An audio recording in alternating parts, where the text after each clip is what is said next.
I know you got a big fight coming up, you and Jeremy Stephens in Philadelphia. You know, there was a lot of disrespect at the press conference. You said you're going to have to make this man pay. You're like, I promise you, I'll make him pay. You just watch me. That's right, yeah. He said that's right. The damage you're taking when you're doing bare knuckle fighting, would you say it's a lot more than when you're doing mixed martial arts? Aesthetically, the shit looks terrible. What's the rule count in bare knuckle fighting? How many times can you get dropped? Till you stop getting up. So you're saying that if I drop you 5 times in bare knuckle fighting, you can keep getting back up? That's why it's my sport. It's my favorite sport.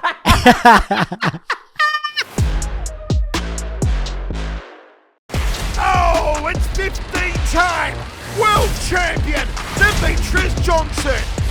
You're listening to the MightyCast. This is the mighty underground podcast. This is the Mighty Kings, the mighty underground. Oh shit. Boom, ladies and gentlemen, welcome back. We have UGK Eddie Alvarez on the MightyCast. I ain't gonna lie to you, man. Each time we get you on this motherfucker, it's always like an hour to just get everything tight. What's taking so long? What? Talk to me. Why is it taking so goddamn long, Eddie? It's not my studio, and I skipped audio visual class in high school, so obviously I'm still getting my stuff together over here. Hey, all good, baby. It's good to see you again. Always a pleasure to talk to you. Man, one of the things I always love vibing out with you about is the landscape of combat sports, right? Like, you've done it all. You've done mixed martial arts. You've done, bare knuckle fighting. I don't think you've ever, I feel like you probably would be down to do some kickboxing and Muay Thai and shit, but I feel like you have your pulse on everything that's going on. When you look at the landscape of combat sports right now, what do you think sticks out the most, right? Like, for example, you got one championship. We don't know what the fuck's going on at PFL and Bellator. We'll talk about that a little more about what I mean by that. You got the UFC, you have bare knuckle fighting, you have dirty boxing. How do you feel about all these sports going on right now? It's funny you talked about that. Like, everybody's trying something, right? We even got these seatbelt grappling events going on. Mm-hmm. There's 3-on-3 events. Everybody's trying something different, and I respect that. People are trying to differentiate themselves. It's the only way you're going to be able to make a dollar in the combat realm if you're not UFC. It seems like UFC has conquered everything. They merged, they bought what they had to buy. They own all the major assets. They own all the attention. And there's no even close second place. So at this point, we have bare knuckle.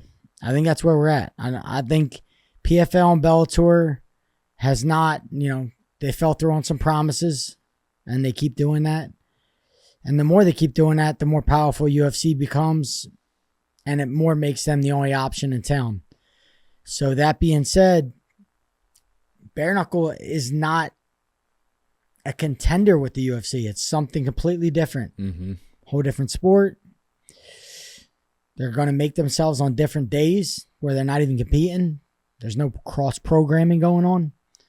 And it's just another viable option. But for right now, it's like the only viable option here in the United States.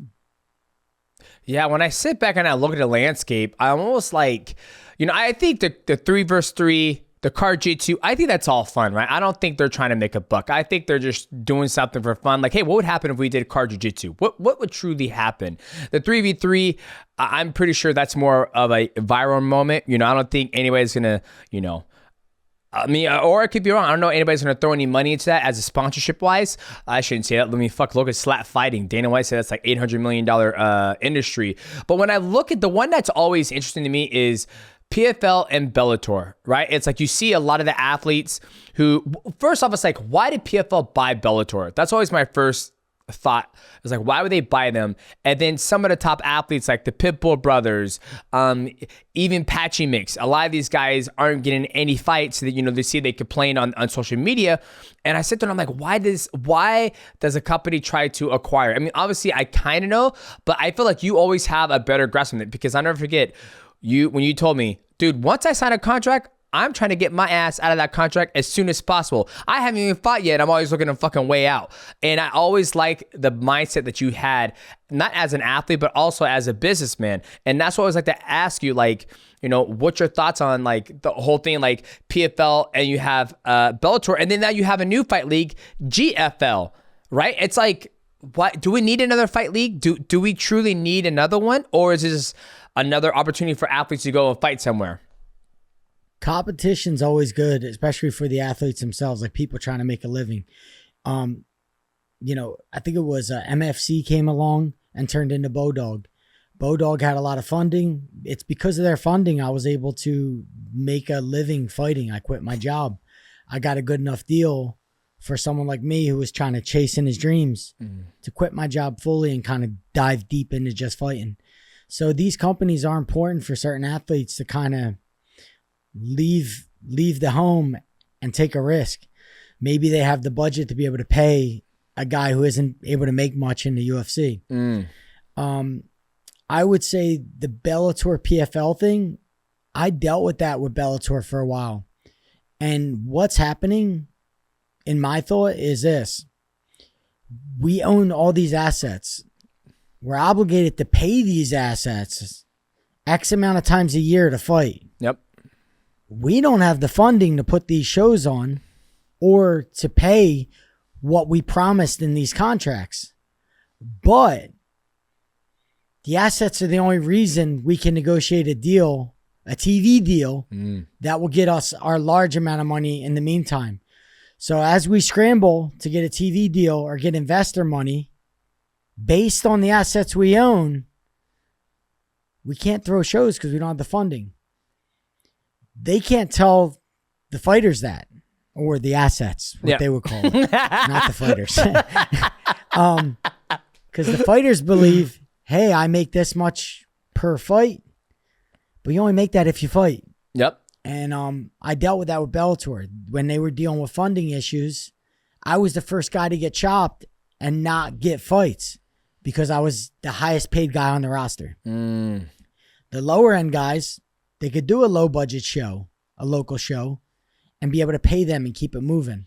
But your higher end guys, let's say the Corey Andersons of the world, the all your champions, the Pitbull brothers, they're the ones who are going to sit. Yep. We don't have the money to pay you. We have to go recoup some money and then come back to you guys and give you a fight. But it's not right for the fighters because they can't make a living. They got to be able to go out and fight. Yeah, it's always frustrating. It's not frustrating, but it's always fascinating me. I sit there and I take a look back. Don't get me wrong. I've always been the biggest, cheerleader for athletes to go other places and make money. Like the more organizations out there, the better. But it's almost kind of becoming watered down because you have so many things. That's one thing I love about One Championship. It has mixed martial arts, but I was bringing down a fight recently and it was kickboxing. It was Takura taking on Zen. It was absolutely amazing. I'm laughing. I'm excited. I'm like, oh man, I can't wait for Rotting versus Takura. And then you have, bare knuckle fighting, you have that, and then you have dirty boxing, and then you have mixed martial arts. But I feel like there's too many organizations that are just focusing on mixed martial arts. And then you hear the athletes complaining about they're not getting fights. And then you have GFL. I'd be kind of curious to see what GFL does, right? They got a lot of, I don't want to call, I would say older athletes, right? I mean, you were talking about, they approached me. I said, I'm retired. I have no interest in fighting anymore.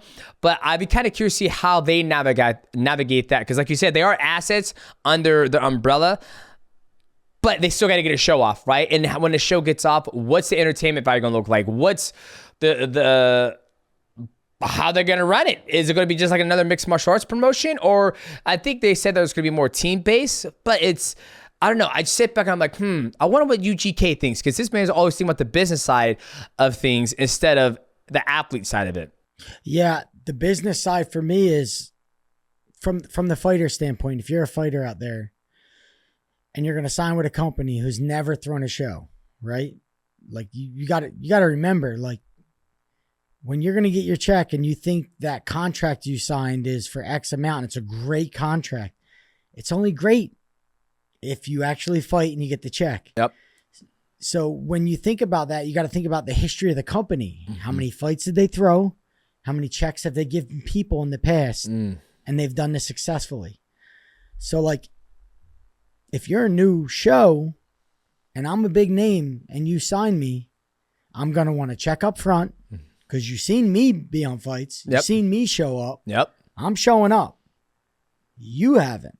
So I'm going to need a check to, you know, if you're going to sign my name on a line and I'm committed to a contract, then you need to have some skin in the game. That check will hold you accountable to get me a fight. So that's what I would want from a fighter standpoint, especially if you're an established fighter and you've already proven yourself over numerous organizations and that you show up. If you're that guy and you're signing with a new company, then you got to figure them risk out before you go ahead and sign your name on a dotted line and say, I'm going to commit to this company for 2 or 3 years. Because if they've never done a show and you're hoping they do good shows and you're hoping you get your check, that's a whole lot of hoping. You know, that's too much hoping for me to commit to. So I need a little bit of money up front. Need to make sure that dollar amount's right and then kind of move forward from there. But I'm going to need the company to have skin in the game. Okay.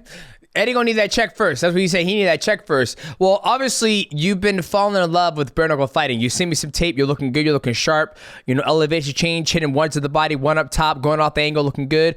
And the first thing I said to you when I saw that video, I was like, I know you miss it. I know you missed on body kicks. I know you missed the wrestling, the jiu-jitsu aspect. You don't miss it? When I watch it, I'm like, ooh, Eddie could have went pop, pop, fucking left kick to the body, left kick. But you're like, nah, I'm good. I'm good because I remember being in MMA fights and being like, man, I really hope I get through this camp. There was so much uncertainty whether you're going to make it through the camp or not when you add all the kicks, all the wrestle, and all the jiu-jitsu in. Yep. It's so much different training than just training for two hands, just boxing. Yep. Moving around. Boxing is so simple compared to an MMA training camp. God. And it's a lot less. It's a lot less risky. Okay. I thought you were gonna say it's way easier. I was like, I don't think it's way easier. I think it's just the straight bare knuckle fighting. I always tell people when you have one discipline, whether you're doing kickboxing, Muay Thai, boxing, bare knuckle fighting, whatever it is, when you're in that one discipline, I think the contest is way harder because you can't suck at boxing. You can't suck at Muay Thai. You can't suck at kickboxing. But in mixed martial arts, there's been champions who fucking suck in one discipline of the area and they become world champion. They make a lot of money off it. But at boxing, you can't suck at boxing. You got to be a good fucking boxer. And Muay Thai, you can't, you know what I mean? So, but what you're saying is that the training camp is a lot easier on the body. How do you feel about the competition itself? The competition, I always liked boxing more than every other art. I did jiu-jitsu as a prerequisite because I had to. I didn't love jiu-jitsu until I kind of met Ricardo Almeida and I met someone who loved to teach it and knew how to teach it correctly. I wasn't a big energy. I'm a jiu-jitsu black belt under Ricardo. I'm very good at jiu-jitsu. I just enjoy training boxing more. That's how I grew up. It's what I kind of lean toward. So when I could just solely focus on that with me and Mark Henry and Ray Robinson and my coaches there, Brian Cafaro, kind of just lean into boxing, kind of simplifies everything. I don't have to worry about kicks, takedowns, or whether I may get hurt next week and not be able to capitalize on getting to the fight. So the bare knuckle for me, it's a weight off my chest in that I'm not going to get my shit twisted up. Or something foreign's gonna come to me that I don't know. So I really do like it. I enjoy the training for it, and the fight itself is just. I feel like I'm flying, bro. I feel like I'm flying. Is it because of adrenaline? I mean, you know, when you fought Mike Perry, right? You guys were going back and forth. You actually kind of wobbled him a couple times. And then you got, they had to stop the fight because you busted your over a bone, right? Yep. Yeah. So the damage you're taking when you're doing bare knuckle fighting, would you say it's a lot more than when you're doing mixed martial arts? Or is it, I think me sitting on the outside watching it, I'm like, damn, Like the amount of damage these guys are taking, it's always lacerations above the eye. You got your shit bust. Luke Rocco gets his teeth fucking broke. Like you're not seeing that in mixed martial arts, right? Mixed martial arts, I think you might take, after you're done fighting in mixed martial arts, I pee blood, that's, because it's just fighting. But when I sit back and look at the sport, I'm like, you guys getting fucked up. I ain't gonna lie to you. You guys take some fucking damage. So I'm ready for this conversation because it's important, especially for people who watch bare knuckle. Yep. Aesthetically, I agree with you. The shit looks terrible. The cuts that happen, the cuts that happen, they're pretty bad cuts. You get some breaks, stuff like that. But when you think about the course of fighting a 5-minute rounds, right? That's MMA. Yep. That's a much longer war than 4 minutes. The average bare knuckle fight's 4 minutes long. Yep. There's a laceration or a break. A lot less shots to the head because the fights are over a lot more quickly. Mm-hmm. A laceration is way better than some serious concussion or a knee to the head or a kick to the head. Yeah. I think knees and kicks and elbows to the head can change your entire life, can change everything. If I could just take them away or just be able to not get hit by them, I think it's a much safer area I'm in. And I think that's why bare knuckle is a safer alley to go down. I'm not going to get kneed in the head. I'm not going to get kicked in the head. I'm not going to get elbowed in the head. I got to focus on his two little fists and staying away from him. Yeah. To me, that's a safer game. And considering that it's only 10 minutes long and that most fights only go 4 to 6 minutes, I'd rather be in them wars than be in 25-minute wars where knees and kicks are involved. So I consider the training safer and the fights themselves actually safer. Aesthetically, I get what you're saying. What's going on, guys? This podcast is sponsored by VIIA Hemp. Now, VIIA Hemp is a premium hemp company that has amazing products ranging from CBD, THC, and non-THC gummies. Now, my favorite product to take, it depends on what I'm trying to get in the mood for. The holidays is right around the corner, and sometimes I take the beautiful thing to get me elevated is the elevated VIIA Hemp. Or if you're not trying to get elevated and you want to have that clear focus state, I like to take their flow state, which is this Bible right here. I love it so much. I take it right before I'm about to do a MightyCast or when I'm about to get in the office and start doing some editing. Another cool thing about VIIA Hemp is that it ships directly to your house discreetly. And if you want to find out more information about VIIA Hemp, all you got to do is look in the description below, take a look at it, and see if VIIA Hemp is the perfect thing for you. Make sure you guys go to VIIAHemp.com, check out the website, and make sure you use my promo code MIGHTY. That'll help you save 15% on your complete order. Shout out to VIIA Hemp for sponsoring this video. Now, let's get back to the content that me and Mike are cooking up for you guys.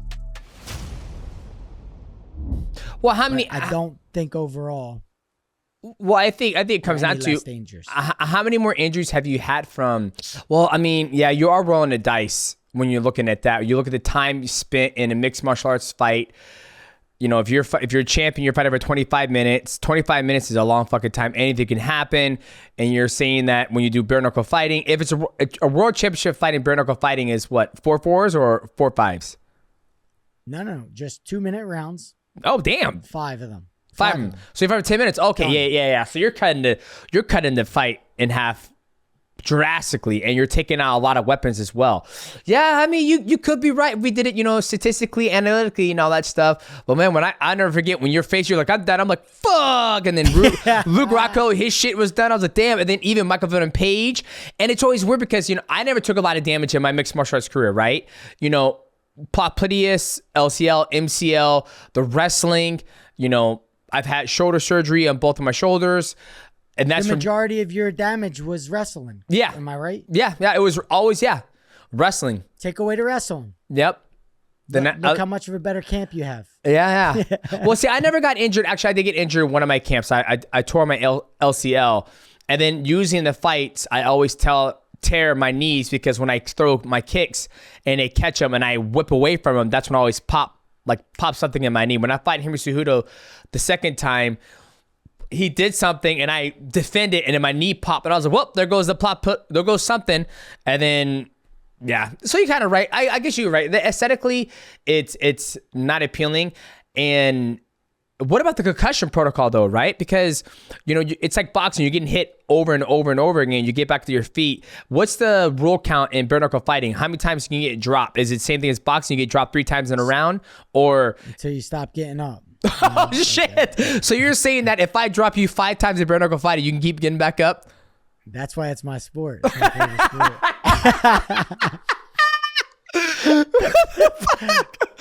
Look, I know I'm getting dropped. I'm okay with it. I made peace with that. Yeah. The way I throw, yeah. I'm throwing balls to the wall. You can drop me. You ain't special if you drop me. Yeah. Oh, God. We just start. That just means me and you just started fighting. So, yeah. That's the beauty of this sport for me, is that you could put me down. I know I'm gonna get 8 seconds to get back up. Yeah. And get back after. So I think Chad got me. Yep. Perry didn't drop me, but Chad got me a couple times. Yeah. I got him back a couple times, but clear your head, get back after it. Like I said, it's a full sprint, man. Yeah. I'm not kidding. It feels like you're on that line. You're like, whoa! You're like, it feels like a knife fight a little bit. Like, man, if I get stabbed, this can go bad. Well, I think, you always hear the fans all the time like, oh, I hate grappling. Actually, no. I feel like we're in a point in time now in mixed martial arts where people are actually enjoying the grappling scene.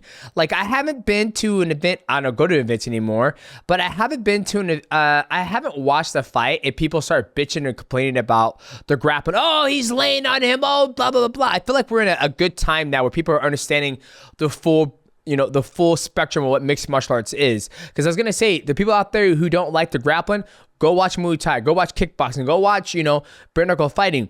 And it's funny you mention that. When you get to that line, you do see it in your face. I was there live and the judge was like, you ready? You ready? And you're like, yep, let's go. And right off the bat, you guys start, just throwing shit off the rift. And I love that you accepted that. Like, if you drop me, we're just beginning to fight. Because I'll never forget when you're about to fight Chad Mendez, you're like, I'm going to get dropped, but I know he can't take a beating like I can. I'm going to give that man a beating. And that's what happened. And I think that's probably, I don't want to say it's one of your special powers or your X factor, but sometimes in dirty boxing or in fighting in general, it's like, if you drop the person, they get back up. It's like, fuck, I got to drop him again. And again, you're like, I'm not done yet. I'm just getting started. Come on. What do you got? Come on. That's an attribute in bare knuckle that, like, there's factors in MMA, like, does he have ground? Yep. Does he have striking? Does he have boxing? Well, there's a real factor in bare knuckle, like, how tough is this motherfucker? Like, because that's a real factor in this. You're going to take damage. I don't care how slick you are, how good you are, you're going to take some shots. You may get something a little broken up, split. It all depends on, is it a kill shot? Yep. Or is it just damage, right? Yep. And how good is your ability to stay optimistic in that chaos? Because the chaos is coming, the suffering's coming, the blood, the sweat, all of it's coming. How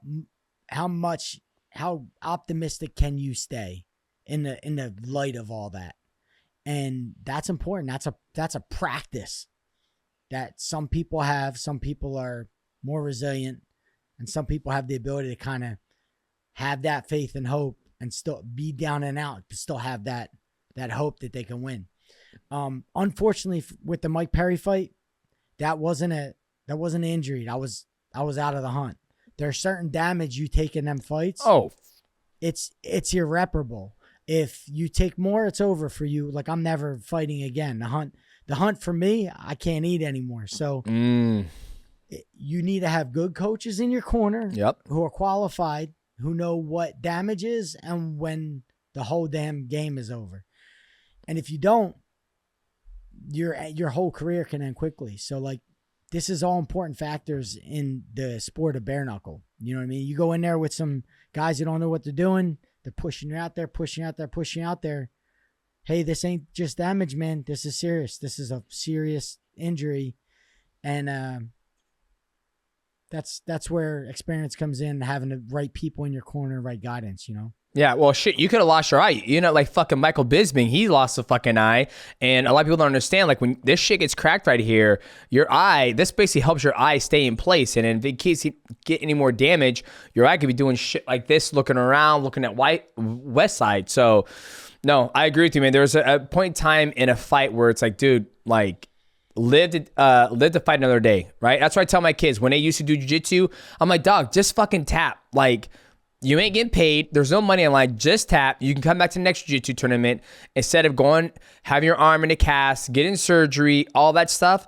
I agree with you, man. That's why I always like to ask you. And each time we talk about you and your experience at bare knuckle fighting, it was like, there's nothing like it. It's a fucking rush every single time you fight, and you love it. And how many more you think you're gonna do? Like, I know you got a big fight coming up. You and Jeremy Stephens in Philadelphia. I just heard word from Conor McGregor, biggest gate in the arena. Is that correct? In Wells Fargo, yeah, we're on track to beat the highest gate in Wells Fargo for a combat sport ever. Wow. And we're not talking about, 100 years ago, combat sport. We're talking about now. We're talking about right now in the present day. We're gonna break the records for combat sport at the Wells Fargo, and that's a testament to the city of Philadelphia. I've been suppressed there. Whether I want a title or not from a promotion, they just never took me to Philadelphia, never put me there. So happy they're showing up. They're showing up for the sport, showing up for me, and it's my obligation now to kind of execute this guy. Well, here's the thing. I have a question. Now, I feel like a transition period has happened in bare knuckle fighting, right? At one point in time, Mike Perry was the poster boy. Right, like every single thing with bare knuckle fighting blowing up, it had Mike Perry. Then you have Conor McGregor. It seems like he is, I don't want to say in charge, but he's kind of the businessman. He's like the Dana White of bare knuckle fighting. You have Dave Felderman. He's kind of like, I remember he did an interview saying like, what, Conor McGregor part of it, because Conor McGregor's got that Midas touch. Everything he touches turns to gold. And now you have Conor in the back seat, like promoting it. What's it like? I mean, I've talked to Mike Perry about it, but what's your stance on having, Conor McGregor be part of the sport and bringing it up? I think the way bare knuckle was going, it was going amazing. Especially we're selling out bigger arenas. We're going to Utah. We're going to Colorado. The arenas are getting bigger. The fights are getting bigger. But I think when Conor came to the Chad Mendes fight, when Perry fought Luke Rockhold, I fought Chad Mendes, that was a major turning point for the sport. Kamaru Usman was in the crowd, Justin Gaethje, Trevor Whitman. You were there. Yep. I think you were. I was there. Cowboy Cerrone. We were literally entertaining the biggest combat entertainers on earth. And I looked around the ring and I'm like, holy shit, bare knuckle, this is it. We made it. Even if we didn't make it that night per se, like monetarily, and we're not turning a profit, we showed ourselves to the world in a big way, and now we're on the map.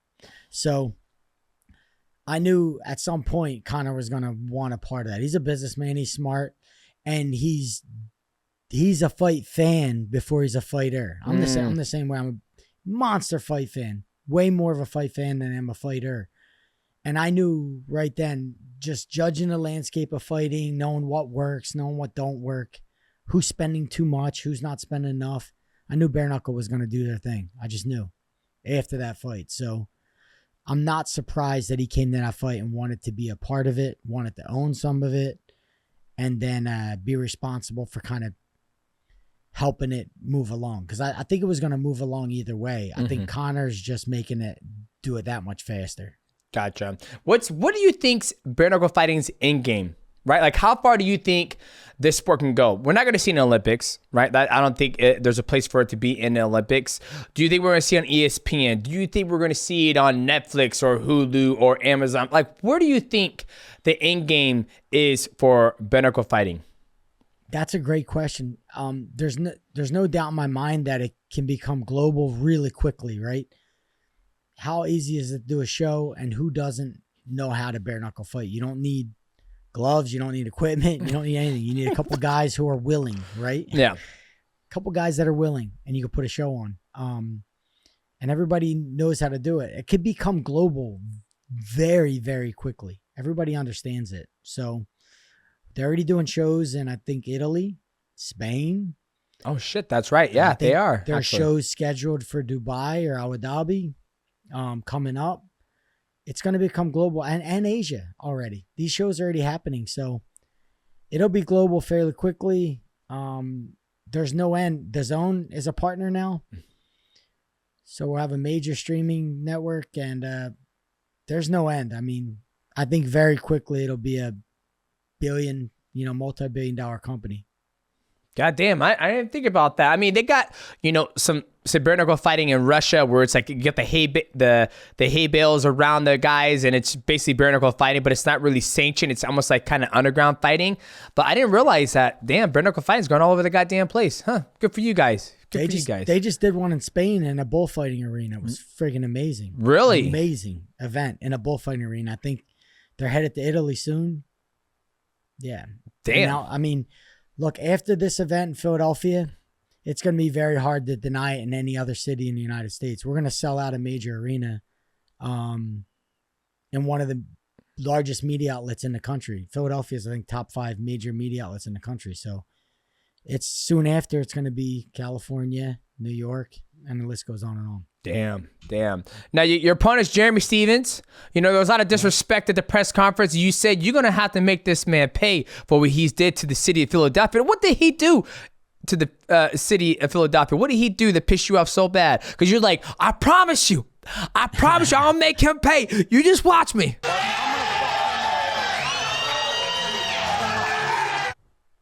That's right. Yeah. I think he would have.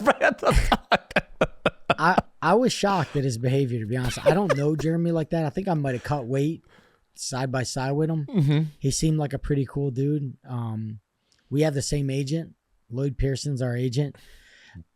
I expected something on a Chad Mendez realm, like, hey, respectful, good luck. He has 40-something fights. He's a veteran of the sport. But he came like full heel. He came to the city, and I think he was almost like, this city's going to hate my guts no matter what I say. So fuck them and fuck everyone in this thing, And I'm like, damn, man, like that was not the right approach. And I was nervous for him, to be honest with you. He's like, I don't have no one here with me. And I'm like, I've seen people come to the Eagles game with other jerseys and they would get snuck outside the stadium. So I'm like, hey, just be careful, man. Like, make sure the security is with you when you go outside. And I think the security got him because they were nervous for him being out in Philadelphia. But it is what it is. I got to make sure he's executed by the time he gets out of Wells Fargo, just for the city. Not even for what he said to me. He just said some wrong shit to the city. I can't wait. It's going to be sick. I always tell people, this is the best time to be live during combat sports because you can see not just mixed martial arts all the time. If you want to watch Muay Thai, you watch Muay Thai, you watch kickboxing, you watch bare knuckle fighting, watch dirty boxing. There's just so much on the everywhere where you can decide what you want to watch. And, usually I love watching you do mixed martial arts because you be fucking going ham on that. I'm starting to, warm up to you doing bare knuckle fighting because I just know how well-rounded you are. You got great kicks, you got great wrestling. The fights of you and fucking Dream were amazing. I just liked when you just did everything, right? But, I'll settle for now for Eddie doing bare knuckle fighting. Hopefully, do you think we'll ever see you back in mixed martial arts? I tried. I'm gonna be honest with you. And if I was to do MMA, I'd want to be back in the United States. I want to be with the UFC, but I have a good rapport with Dana, even though I left the UFC, did a stint with one and everything. We have a very good rapport. We still talk. But I think UFC wants to sign like 20-something-year-old kids fresh off the Contender, and that's kind of their business model, and I respect that. I tried to make the Chandler fights, the Gaethje fights, the Poirier rematches. I try to talk to Dana about that. I just don't get the inkling that they want anything to do with that. And I kind of went another route, I'm all in on the bare knuckle. I really don't want to do anything else. I like it. If something else comes along, I'll entertain it. If the opponent gets me excited more than anything, I have a good amount of money. If the opponent gets me really excited, I'll do it. But for right now, I'm pretty much all in for the bare knuckle. I enjoy it, and we're building out Philadelphia. We're gonna do multiple events at the Wells Fargo in 2025. So I'm pumped about that. Hey, you know what we're not talking about? What's that? I feel like there's an elephant in the room. Go on. We haven't said nothing about it. What are you going to do with that UFC bonus check that we're about to get? Oh, let's go, baby. I don't know. I might buy another watch. Hold on. I don't think anybody's talking about this. You know what? I'm excited. You know, let's talk about this, right? So, obviously, I was in the UFC for a long time, from 2010. Yeah, 2010, that's when Zuffa bought WEC. So, from there all the way till 2018, that's when I left for one championship. But, you know. Isn't that convenient? Yeah, I know, right? So convenient. What is the lawsuit? What are the dates on the lawsuit again? I think it was 2010 to 2018. That's like the lead. 2017. That's the lead class lawsuit, and then from 2018 to I don't know what it is now. That is the Johnson lawsuit. So I'll get a piece of two. If they're like, hey, you get to choose, I'm choosing the fucking one when I was a champion. And you know. The hardest thing about this, like I sat back and, you know, I talked to other fighters about this.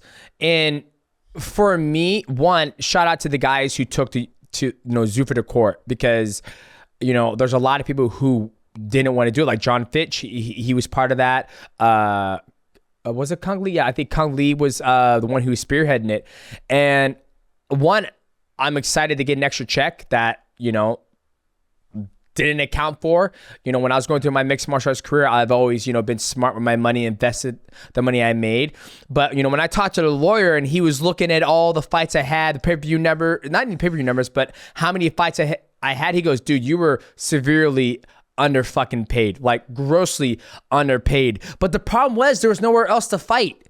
Right? Like, where was another opportunity for a guy who's 5'3", 125 pounds to make $350,000?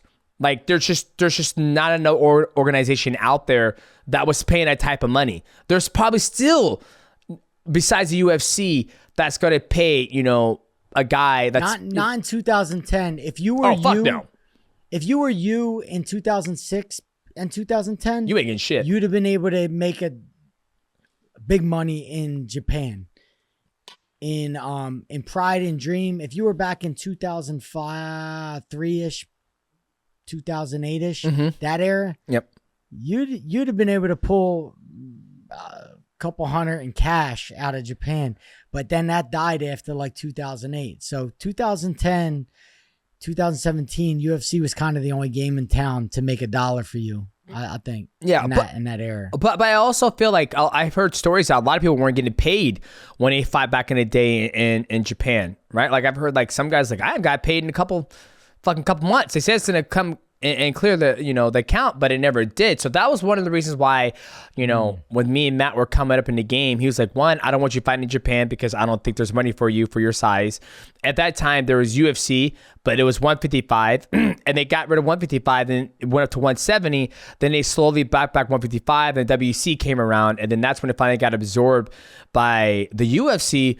But I think it's just an interesting thing because I've asked other fighters. You know, you got guys like Sam Alvey, who was like, I don't think UFC did anything wrong. I was like, okay, motherfucker, give me your check. We'll take your check too. Yeah, you don't show up for this lawsuit, just so you know. Hey, calm down. No, all right. No, go ahead, tell them. No, we need to do our part, help out everybody else. We need to do our part Go as ahead. fighters. Guys, if you're thinking you're being righteous by not taking his money, then me and Demetrious will gladly take that money because regardless of whether you pick up the check or not, the money's there. So just know, for all you fighters out there, it's there for you. Dana and the UFC have to pay it. And regardless of whether you take your check or not, it's going to the fighter's pool. So you earned it. It's your right. It's your money. Go get it. Make sure you go get it. And if you don't, there's more for me and Demetrious. Yep. Thank you. Thanks for your donation. Yeah. Well, we got a lot of kids. Yeah. Yep. Absolutely. Well, I was talking to Chris Weidman and he didn't even know about it. Right. And I told him, I was like, dude, you need to go claim that money because that was at a time frame where he was He beat Anderson Silva. He was on the rise. That was when he fought Luke Rockhold. I mean, those were like some of the biggest fights in his career. And that's an extra check that we're not even doing anything for it, right? It's going to be a check that hits the account. It's like, awesome. Like, now, I got to tell everybody, when you get your check, invest your money, make it go a lot further than just going to buy, nice things. Because I don't think another check's going to come from Zuffa unless you're under the banner and you're still fighting. But I'm excited. What you going to do with your check? My daughter's gonna be married at some point, so I need to put some money away for that. I got 4 kids total. They all got to go to college. Got to put some money away for that. Then I got to defer a bunch of it. I was considering. I heard that if you buy a plane, you can buy a little Cirrus plane.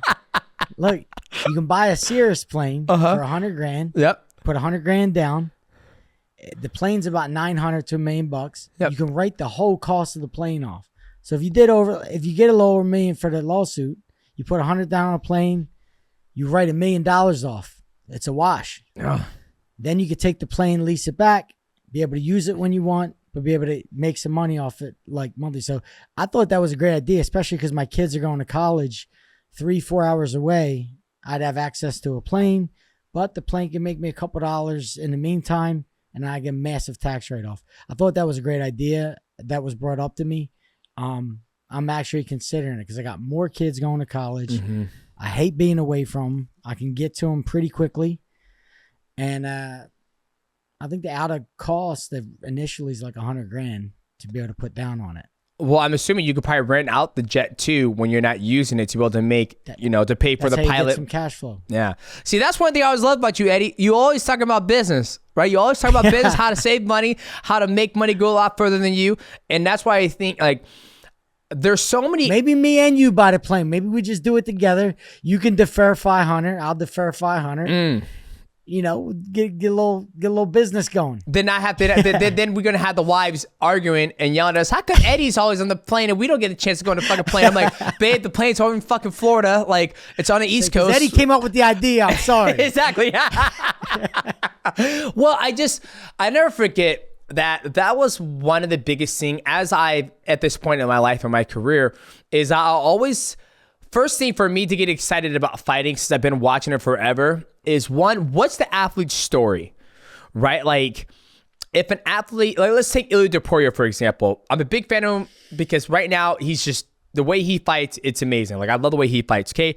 2, I don't know what his end game is, right? I feel like he's been very fortunate, the money he's made, and seems like he's invested in it. It seems like he's got all his shit in order. And then 3, I feel like he's not going to be around for a long time. I feel that he wants to establish himself as one of the best in the world. And then after that, I can see him retiring young if he stays successful. And so for me, I'm already attached. I feel like he's a businessman. I could see Ilia Topuria after he's done fighting.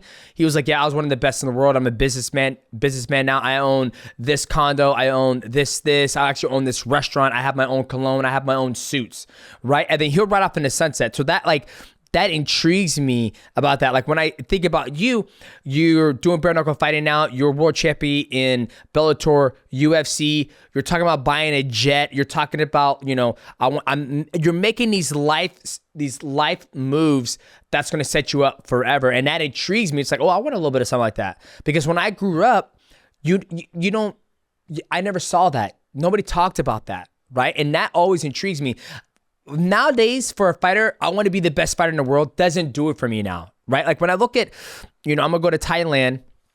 And when I go there, that's one of the things I've always been intrigued by is that, and it could be the culture of Thais and Muay Thai is that, when I look at a guy like Ratang, it's like, what's your end game? You got 400 fucking fights, 400 fights. If you made... a lot of those fights he's not getting paid, but it's like at some point in time, you got to have enough fucking money where it's like, I don't need to fight anymore. And my kids ain't going to fight either. I want to put my kids in education. They're going to and I want them to understand how to run a business and create, generational wealth. And I don't see that over there. I haven't seen it yet in Muay Thai. It just feels like they're bred to fight, like a guy like Bakao. It's like, I want to see, and that's where I feel like I have a disconnect with. It's like, okay, you're the best fighter in the world, but what the fuck are you going to do? Like, Okay, what's but that's just me, where I think Michael might feel different, where he's like, I just want to see the best fighter in the world, where, you know, that's where it's for me when I watch fighting, that I have to be gravitated towards their story, and where's their story, where's their endgame, where do I want to go? To, right? Yeah. Like where are we evolving to at the end of this? Like if martial arts is about evolving, it's about improvement. Constant improvement, and then at some point you can't use your body or your punches or your kicks to make things happen. How did you strategize and are able to use your brain outside of that when the body ain't working anymore? And I definitely feel like that's a real hunter. That's someone that's real intelligence, right? It's one thing to become great at your sport, use your body, use your brain to beat other guys, but what do you end up with at the end is pretty cool to see them stories and tell them stories. Like yourself, you're strategizing. And we spoke a lot when we did the one championship contract to see, hey, what's next for you, Demetrious? And you tell me, yeah, I really like this YouTube thing. I'm going to kind of dive deep into that. And what I've seen as a commonality with a lot of champions, yourself and other guys included, is no matter what realm you put yourself in, when you're done fighting, you're going to do just good, because there are certain principles, and the character of a person you are is what made you a champion. So you could take it anywhere. You could become a janitor to be the best damn janitor on earth. So like, these fucking floors are going to look clean. Yeah, it's just the certain principles and character. You're going to carry that into whatever you do. You're going to do it on YouTube. My kids already know you. They know you through fighting, but YouTube, they're already saying, Dad, Demetrious is like killing it on YouTube. Like they already know. I said, yeah, I'm not surprised. The guy's taking the same principles that he learned in martial arts. He's applying them to whatever he wants to do, and he's making it work for him. I'm doing the same thing. Yep. Same stuff that I learned in high school wrestling. I applied it to mixed martial arts and fighting. It's got me pretty far. I'm doing the same thing in life. Just put your head down, work, get educated in something, and then kind of build a team. I think what you're saying about Ilia Topuria is like what I'm seeing and what I seen in Conor. They had a team. Yep. It wasn't, you knew it wasn't just them, because the shit would just look too good to be just them. Yeah. Nobody could spin that many plates and keep them gone.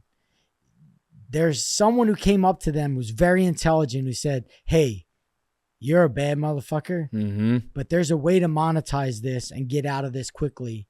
And get out of this with your brain cells intact, and let me be part of your team. So they've entrusted in someone who's gotten them to the next level. There's like kind of that line, like if you want to go fast, go alone. Yep. If you want to go far, go together. So I think I see in Ilia what Conor had. Somebody got in front of him who was a good team. Yeah, I think it was funny. I was watching a video of Conor recently, and he was like pop, like moving. I think it was right before he fought you in New York, right? He was looking sharp, and then it was like, God, how to go from that to where it is now.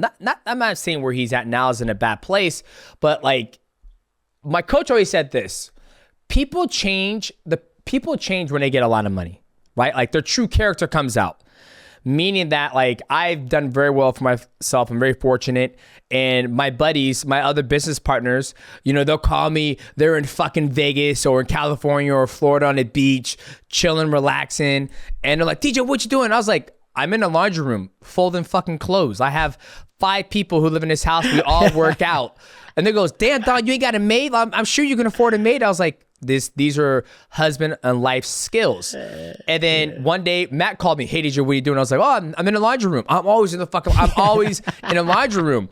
And then some stuff happened. And then he goes, and I'm like, I wonder why people change. And he goes, well, people don't change, DJ. He goes, money brings out the true character of that person. Once they have power, and it's like fucking Diddy, right? Like Diddy, bad boys.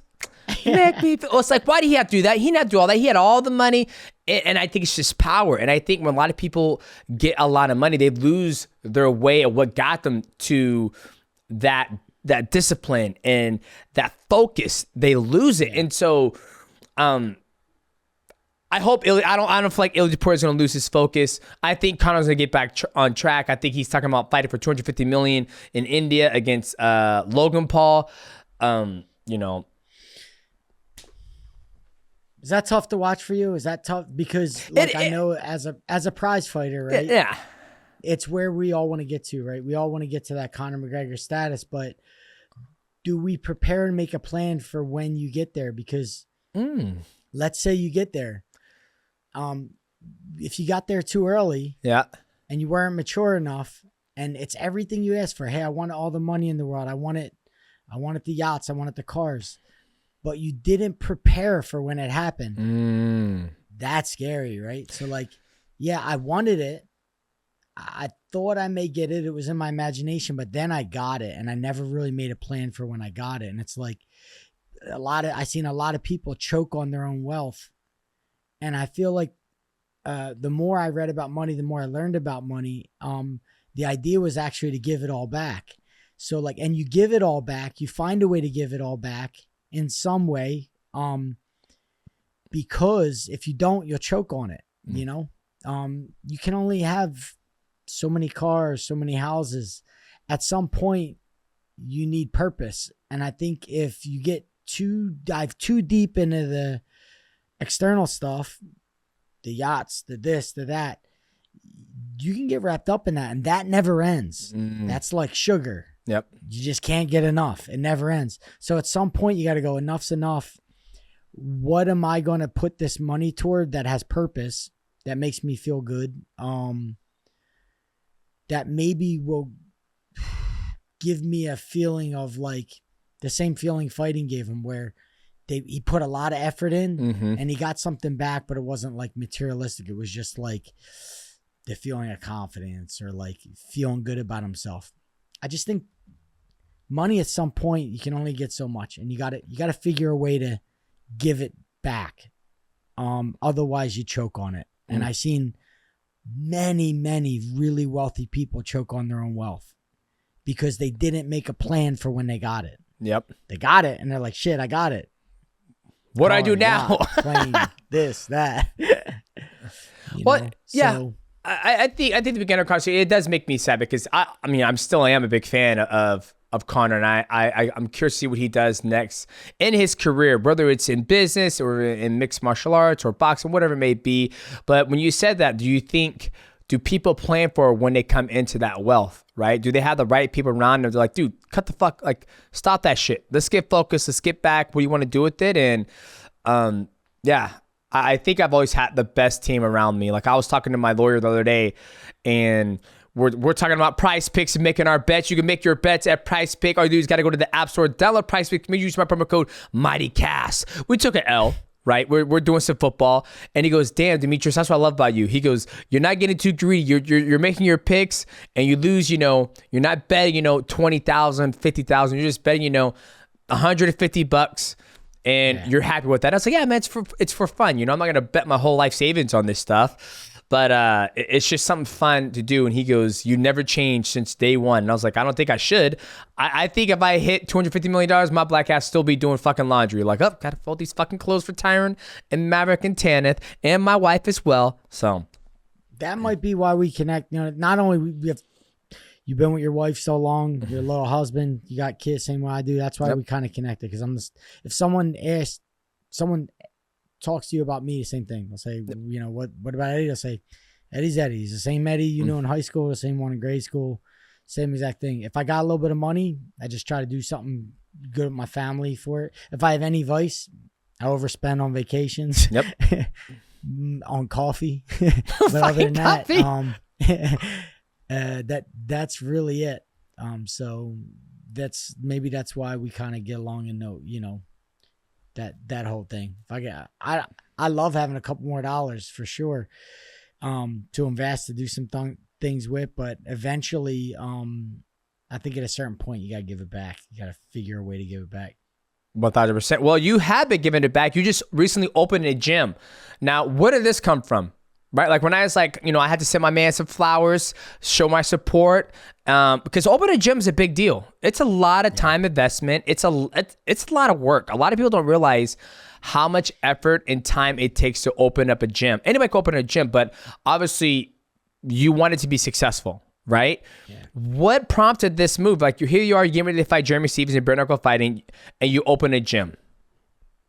Yeah, so this was something that's been coming a while. I spoke with Jim Worthington, is the owner of the Newtown Athletic Club. Very prestigious, very well-known athletic club in the Bucks County area. It's been around for over 30 years. Jim's a good friend of mine. We've done a lot of things together in the past, but he's always asked me, Ed, when you want to do it, when you want to do it. And I'm like, yeah, I'm competing. But the timing was right. He bought a gym called NPR, a very well-known gym. It's been a gym that's been around 10, 15 years. So we started with 300 members from NPR. Their coaches moved over. It's now called the Underground Kings at the Newtown Performance Institute. I have a team. I wouldn't have did it without a team. I have very great coaches that we luckily assumed they have great coaches. And then I have coaches of mine that I've had for years that are also joining in. Ryan Cafaro, Ray Robinson, Mark Henry's there on certain days. So we have a wealth of knowledge under one roof. And I really couldn't do it without a team, because I'm getting ready for a fight right now. So I can't give the gym the attention it needs, but I have a team giving it the attention. Not just trainers, but I have people taking care of the back office, that part of it. Because we're already on an existing lot. We're on like a 30-acre lot with a water park and you name it. So it's a dream situation to have a combat sports performance institute. I have a 20,000 square foot basically arena where you can learn fighting at, and at the beginner level all the way to the highest level. So like for me, it consolidated my training. I'm under one roof and I can bring everybody there, and it's state of the art. So like it was a no-brainer when I sat down with Jim, sat down with Eric Purcell and everybody involved. Everybody said what they were willing to put forth and what their roles were. I made a point, hey, there's my role. Here's what I'm willing to do and put forth. And everybody agreed. And we have a great team and a great performance institute now. Well, I think it's amazing that you finally opened a gym. You have a lot of knowledge that you can get back to the younger generation, right? And the cool thing about you opening a gym is that you have the knowledge that you fought in the best organizations and been a champion in most of those organizations with the UFC, Bellator, bare knuckle fighting now. You have a pulse on what's going on. Do you think you'll ever get to the point where you start managing your own fighters? Because that's kind of like, I feel, the pipeline of, you open a gym, you have fighters, and obviously you're giving back to the community. But let's say you have a young dog, a baby UGK coming up, and it's not your child, and he's doing good, and he's like, dude, I want to fight pro. Do you think you ever see yourself like cornering your own fighters? Because you're still young. You're what, 40, 42, if that? 40. You're 40. I'm 40 now. You're 40. Do you see that in your future, or are you just going to let it ride? That's actually the next step. Yeah, the next step is, so like right now we have the Performance Institute, so we're building the talent under that. Right next to the Performance Institute, we literally have something on the lines of an Apex. It's a field house. It's 40,000 square foot. Damn. We're able to do a promotion and an event in this field house. So we'll build the talent in one building. We will promote it in the next building, Underground King Promotions, and then we'll help agency and management. So like it'll all be under one roof, but what it'll allow us to do is not hand our talent off to some scumbag who's looking in the interest of himself or someone else and saying, hey, I can get you a deal or I can do this for you. We can actually build this talent, educate them on how the business works, be transparent with them, let them know, hey, I went through this. I worked for this company. I fought in Asia, Russia, Costa Rica, Canada. I fought all over the world. We know how each of these countries work, whether you should go there.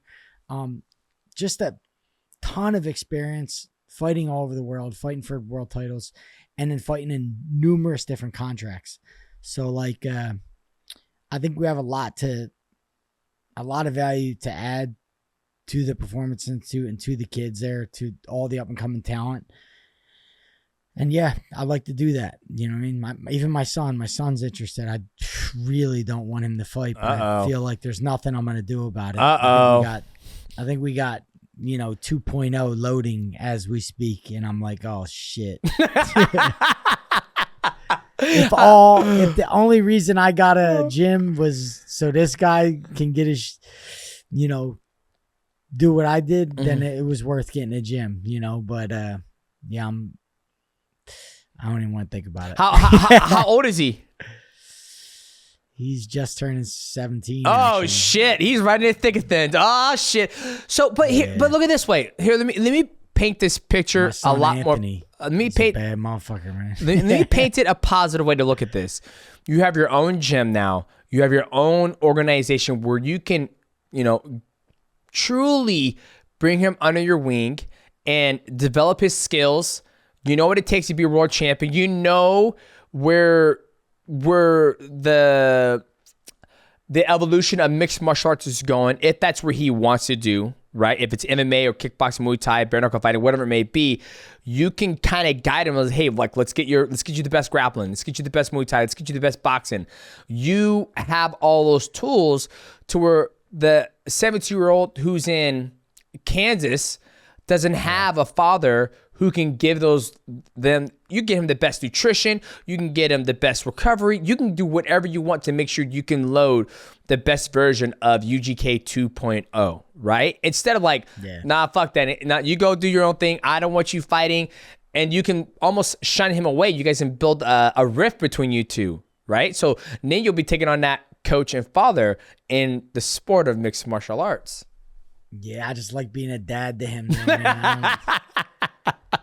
I like being separate from their sports and just being the dad part, because the coach part and getting involved in that stuff, I don't know. I seen it happen with a lot of father son in that thing. I like being the dad. I'd rather pass them off to someone I trust. Like if you were running a gym, like, hey, go to Demetrious. I trust him. He knows what he's doing, and I could just stay your dad. I don't have to get involved in that. But it's like, man, it's one of them things. For me, it's really emotional. And if I don't have my finger on it, I'll be more scared. So, like, it's like, if you're going to do it, we're doing it. Yep. I don't want you to do it, but if we're doing it, we're all in. You know what I mean? If it's war, it's war. Yep. So. Well, if you're not going to help him, he's going to go out and find somebody else to help him get to where he wants to go. And why not be a part of that journey? And I also think, there's a point in time where my son, even though he's 11, so I got 6 years to get to that point, but my oldest, he was like, dude, I'm done with jiu-jitsu. I was like, what? He was like, I'm done. I was like, why? And he was like, I just feel like there's no end game. You go in the gym every day, you grind, and you do the same shit. And I was like, you know what? I was like, you're 11.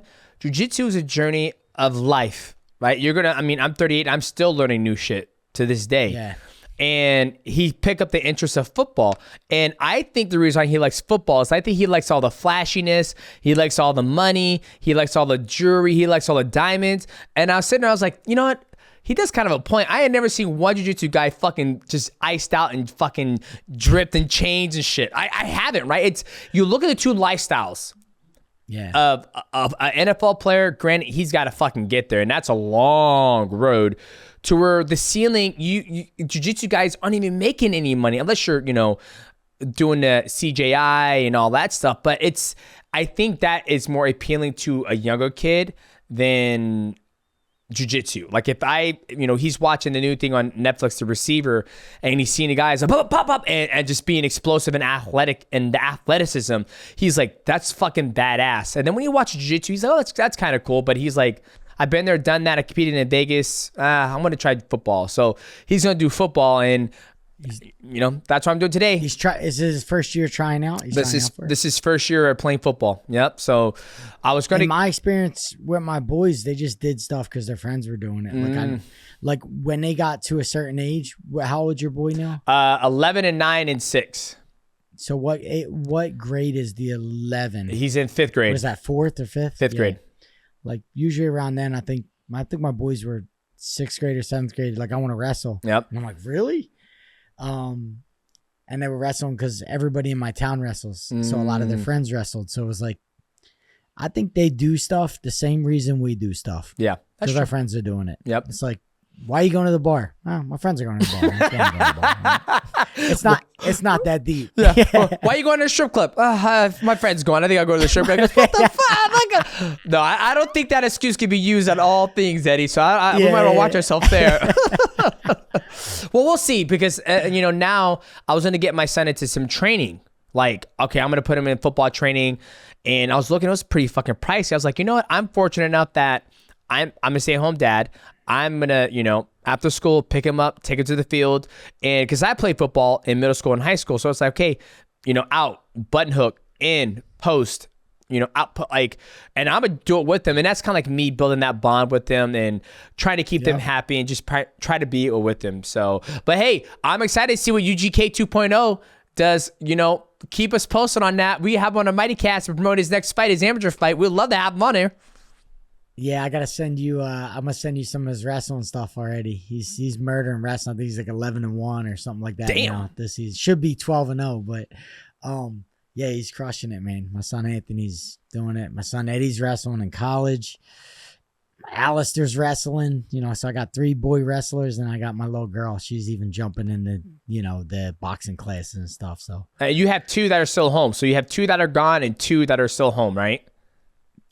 3 home. Okay. One in college. That's all. What you gonna do when they all gone? Like me and the wife always talk about it. I was like, man, what are we gonna do? I mean, I got a long fight. I got like probably 10 years till all my kids are gone. So what you have to put that plane to use, dog. Air UGK. Air UGK, baby. That's what's up. I love it. Eddie, thank you so much for coming on the MightyCast. It's your opportunity to let people know how they can support you. How can they watch that fight with you, Jeremy Stevens? The floor is yours, brother. Yeah, follow me at E Alvarez Fight. That's me on Instagram, Twitter as well. Same thing at E Alvarez Fight, and then we have our gym. It's UGK, the Underground Kings, man, at the Newtown Performance Institute. If you're local and you're in Philadelphia or in Pennsylvania, come by the gym, come work out. We have plenty of people there from beginner, mostly beginner, and then we have at the highest level we can get you right. But thank you, Demetrious. It's always a pleasure. Oh, dude. It's always talking outside of this. I need to get you to Philadelphia to come watch this bare knuckle if I get a little blood on you. Oh God, oh Lord. I think I'm traveling when you're locking them up, but you best believe I'll be watching it. And then me and Michael are starting a new thing on the channel called The Mighty Journey. So I have to make it out there and check out the gym and get some rounds in with you. Train. I ain't just doing straight bare knuckle. I'm gonna kick you in the fucking liver. I'm gonna knee him and wrestle you shit. I ain't gonna ain't gonna be no straight boxing. You longer than me, you already have an advantage. Ain't happening. Ain't fucking happening. You gotta find a way, dog. Find a way. All right, ladies and gentlemen. Well, that is our guest, UGK Eddie Alvarez. Make sure you check out his fight. He takes on Jeremy Stevens, our bare knuckle fighting. I am your host, Demetrious Johnson. Our guest, Eddie Alvarez, and my right-hand man, Michael Wansover. We will see you guys at the next episode of the MightyCast. Boom. I love it. Air UGK, baby. We coming. MightyRecap. All right. In 3, 2, 1, boom! Welcome back, ladies and gentlemen. We are here for the MightyRecap. And this part of the episode is where we talk about everything we just went through with our guest. And our guest was UGK Eddie Alvarez. Always enjoy talking to Eddie Alvarez because he's been the same guy since day one. We fought in the same card together in the UFC and I don't know if we fought in the same card in the UFC. I was there when he won it against RDA, I believe. We fought in the same card in one championship. We traveled together. We worked together. And to be able to still, call up a buddy and say, hey, man, let's vibe out. Let's talk about the landscape of just the combat sports industry with GFL, PFL, Bellator, one championship, UFC, dirty boxing, bare knuckle fighting. I feel like he is one of the athletes that always has his pulse on what's going on. Then talking about what we're going to do with that check when it comes through the lawsuit. He's talking about buying a plane. He wants me to go in with. I like how this lawsuit is like a serious lawsuit for all of the fighters who need this money for serious injuries, and it's like, I'm gonna spend it on this watch. I'm gonna spend it on this car. I bet those fighters like, fuck those two. But here's the thing. Here's the thing, right? When I had my first fight in mixed martial arts. When I fought for WEC, I made $3,000 to show and $3,000 to win. I lost my first fight, so I got $3,000. My MRI in California at the time cost $3,000, so I was negative. And then luckily I got a bonus from Reed Harris. It was $5,000, but you take the $5,000.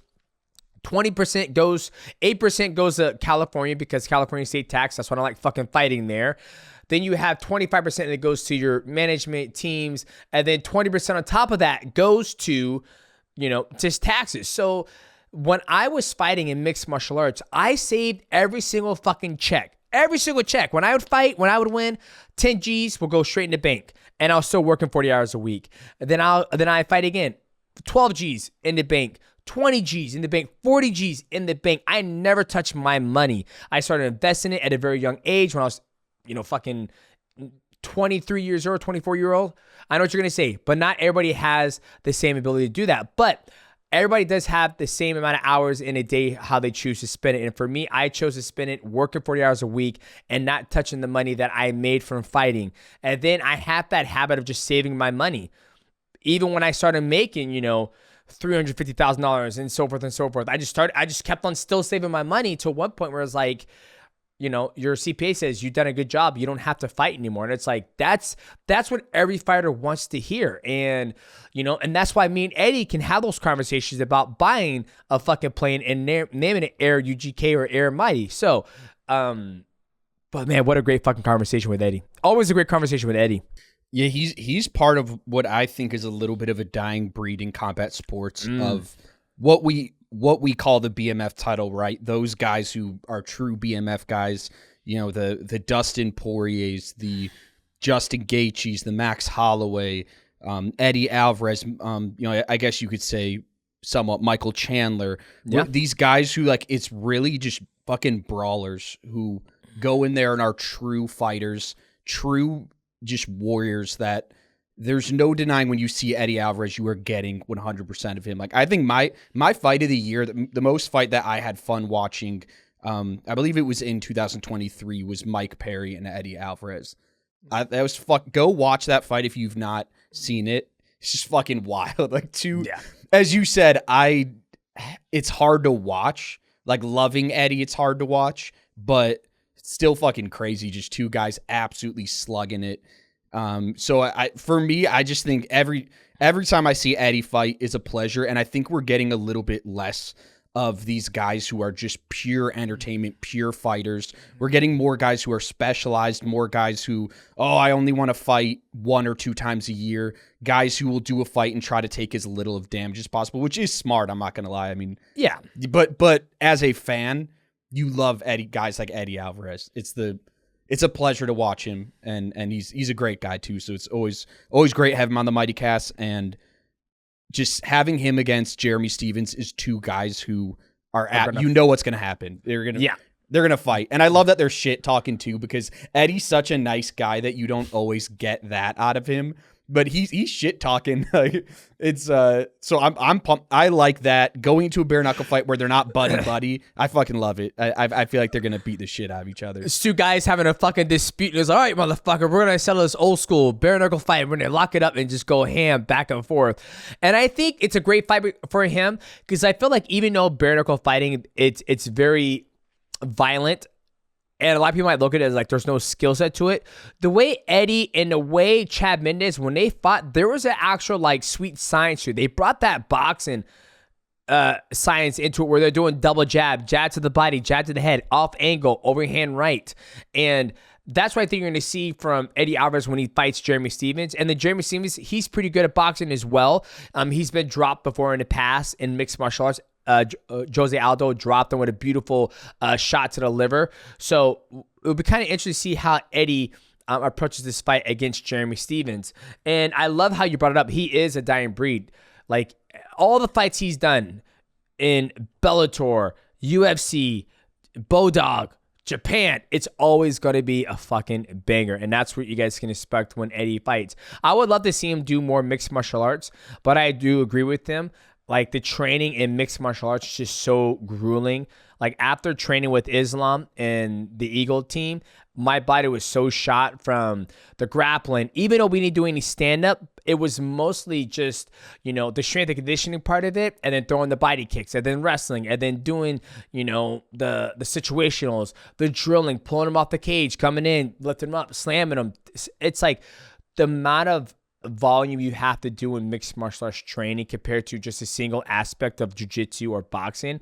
There's just no comparison. Like, there's just so much you have to cover to be ready to fight in mixed martial arts compared to boxing or kickboxing or Muay Thai. It's just literally like, it's cut in half. So I can understand why he'll never do mixed martial arts, but if the right opponent and the right paycheck comes around, I think we can get UGK back in the cage, ring, octagon, whatever it may be. And we'll have to see. But I'm excited, and it's always fun talking to him. Him opening a gym, I'm not going to lie, I was a little shocked that he did that, because I feel that somebody who's reached the pinnacle of the sport like he has and still competing to open a gym, that takes time, effort, sweat, tears, attention to make it successful. And I'm sure Eddie's going to do that. But for him to do that, I was caught off left field. I did not expect that from him. And to set up, the performance side of it. And then on the right-hand side of the building, he's going to have his own UGK promotion to basically give a pipeline, almost kind of like what Anthony Pettis is doing with, Anthony Pettis Fighting Championship. Like, there is no true pipeline to make it to the biggest organization in the world in mixed martial arts. I mean, you think about it. In football, you play middle school, high school, you get scouted in high school, you go to college, you do well in college, you get scouted, then you join the draft, you get drafted in the NFL. There is not one thing in mixed martial arts. It is there. You get out of high school, you start doing amateur fights, and then hopefully you win all your amateur fights, and then you become pro and you win all your pro fights. I know guys who are like 6-1 who could beat probably top 20 in the UFC and can't even get there, right? Because there's just no pipeline. Like, there's literally, you got to hope you get scouted. So, but I'm happy for him. I'm happy he's doing that. And Eddie Alvarez, UGK 2.0. I'm excited to see what he does with his son, Anthony. Yeah, and this is an interesting BKFC fight. Once again, just a reminder, Wells Fargo Arena. It is on DAZN if you guys want to order it. Jeremy Stephens versus Eddie Alvarez. Yeah, so looking at Jeremy Stephens, he's 2-0 in BKFC. He actually He beat Jimmy Rivera. Then he had another fight against Bobby Taylor, and Eddie Alvarez. He's 1-1, but I mean, Mike Perry's not even fair in bare knuckles. I don't know if he's like a prime Mike Tyson in BKFC. But if you watch that fight, it was Eddie had a pretty sick performance. Honestly, if it wasn't for the eye, like. Yeah, they could have kept on fighting in, and like Eddie says, it's about like the durability, getting back up. But you got to know when you got to take the hunter out of that hunt, because you want the hunter to be able to come back and be able to hunt again. And him and his team made the right decision. He's still able to fight. He's getting back in the hunt, and he's going to be trying to hunt Jeremy Stephens' ass. So it worked out perfect. But I agree with you. Fighting Mike Perry and bare knuckle fighting, it's not even fair. It's cheating.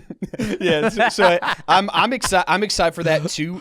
Two UFC vets, and for me, it's always, as you said, I just love supporting fighters wherever they go. So two UFC vets, two guys who between them had just a million UFC fights. So I think it's really cool to see them in BKFC. It's really cool to see them actually have a little bit of hate for each other, a little bit of shit talking back and forth. So everyone go in order, support our boy Eddie Alvarez. No, I'm excited. At first, I'll admit I was not the biggest BKFC guy, but I've become more of a fan. It is, you're going to get a show. If you watch it, you're not going to just be like, oh, UFC, you'll sometimes have a fight you get so excited for, and then you watch it, and you're like, just whatever reason these guys didn't match up right. There has never been a time of that with BKFC. You're gonna enjoy it, even if it lasts a couple minutes because some dude just gets knocked out. It will be a very fun couple minutes. Yeah, I agree with you. I think it's funny you mentioned that, because a lot of people say, man, jiu-jitsu's boring. But when you watch that Rotolo versus Tackett fight in CJI 1, oh my God, that was probably the most entertaining jiu-jitsu match I watched, no-gi match I watch all year round. Same thing with fighting. You get Alex Pereira in there with somebody, the Khalil Rountree, what a fucking banger fight. And obviously when it's Eddie Alvarez, whoever he's fighting, it's always going to be banger. So I do think styles make fights, and the fights make the best entertainment. And I think, change gears, I did not expect the conversation to go where it did when we were talking about Ilia Topuria and Conor McGregor. It's very interesting because I felt there was a point in time where Mike Perry was kind of, he felt not blindsided, but kind of like stepped over, because I truly felt like what made bare knuckle fighting championship what it is today and popular is Mike Perry. Like, his personality, the fights, how he was like, you gonna fucking hit me again, I'll eat that shit up, man. Come on, man. I'm just trying to be a black man surviving these motherfuckers. I felt like his personality really elevated the sport of bare knuckle fighting. And then now he's doing his own thing with dirty boxing, and Dave Felderman has supported him. But then you have Conor McGregor come in here, and he's kind of like this new man who's trying to take this torch and take the sport to a different level. Now they're in Spain and Ireland, and it's almost gone global.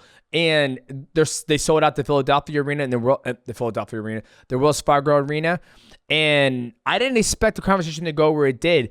And to hear him say, does it make you sad to see somebody like a guy like Conor McGregor get to the point where he's gotten to, and then almost kind of lose, as Ilia Topuria said, lose focus of what got him there? It does make me sad.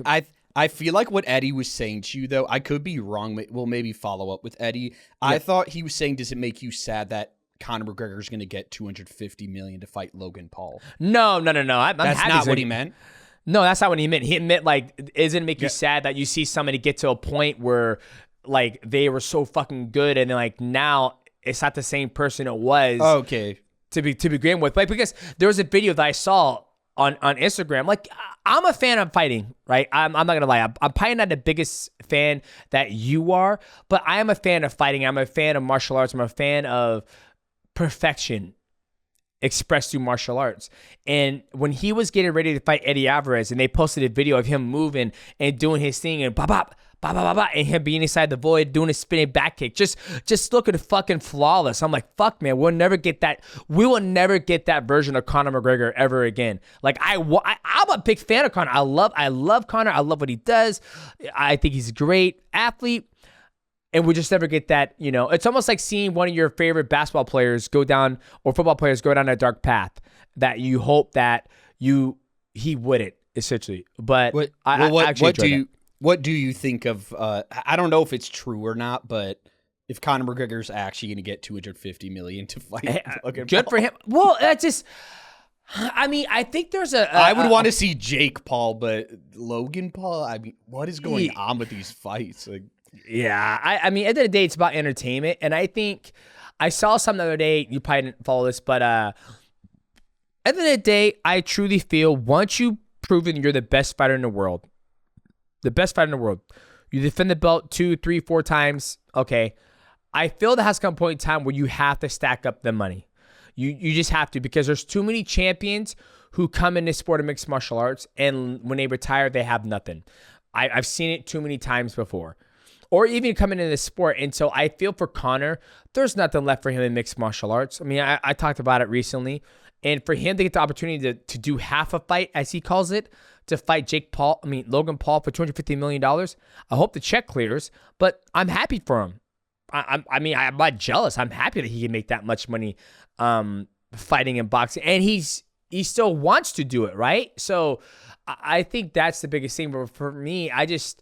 I'm in this weird period of time when I watch fighting and I look at athletes and I look at their stories and I'm like, okay, what is this person going to do with that money? What's keeping them along? You proving you're the best in the world. It's like Islam.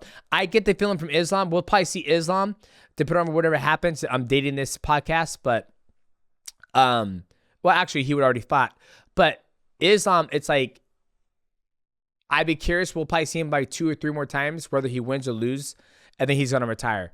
Because he's been fighting for so long, and I'm sure he's well paid and compensated that he's like, it's like Habib. Habib's like, there's no point to fight anymore. Like, I need money. Like, I can make money easily. Do a seminar, make this much. And I think we're going to see the same thing with Islam. So, I don't know. I like where the conversation went because, I feel like he is another athlete that holds no allegiance to nobody. Like, UGK does what he wants and says what he wants, and there won't be any repercussions, essentially. No, he's so smart. He said on actually the last time we had him on that he loves making like new contracts because then he could just have the flexibility to be like, hey, okay, this territory's not as hot as it is right now. I'm going to do this. I'm going to do that. So he's always looking at his next deal instead of, oh, I'm going to sign this 10-fight deal and just be locked in here and have zero flexibility to do BKFC. He probably wouldn't even have time to open his own gym if he was still locked into a UFC contract or something like that. So yeah, 1,000%. And I think back in the day when you got like a 10-fight contract, a 10-fight deal contract, that was like, oh yes, I fucking finally made it. And now everybody's like, that's a fucking death sentence. Where it's like, God, I'm locked in for 10 you fights. You say death sentence? Yeah, I did. Death sentence! But it is a death sentence where you're locked in for 10 fights instead of doing like 2-fight deal, 3-fight deal, where it's like you don't know where your career is going to go. You could be the hottest shit on the planet, or you could be not the best fighter in the world. So, but always love UGK. Shout out to him for coming on. Make sure you check out his fight against Jeremy Stevens on DAZN.